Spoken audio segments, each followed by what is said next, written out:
这个外面像睡着了。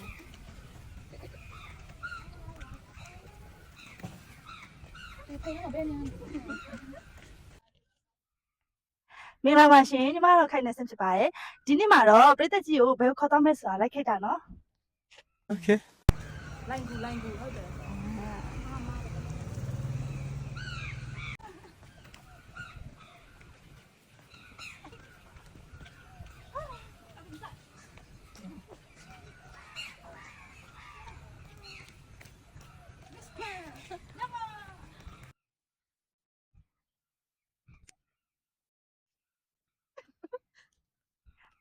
ဒီမှာတော့လူတွေအရင်တစ်တူစီကားလေးရှိပါတယ်ပေါ့နော်။ဒါကြလေးရမယ်ဖွင့်လိုက်တယ်ဆိုလို့လေဒီ TikTok မှာနာမည်ကြီးနေလို့ဒီနေ့လာခဲ့တာပဲဖြစ်ပါတယ်။ခုတော့ဟိုပြည်သက်ကြီးမြင်းတဲ့အတိုင်းပဲပေါ့နော်လူတွေကတော့အများကြီးပဲရှင်ဟုတ်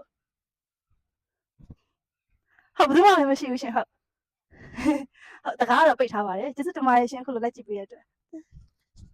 လူတွေအရင်တိုးနေအောင်ချွေးအောင်ထွက်တယ်ရှင်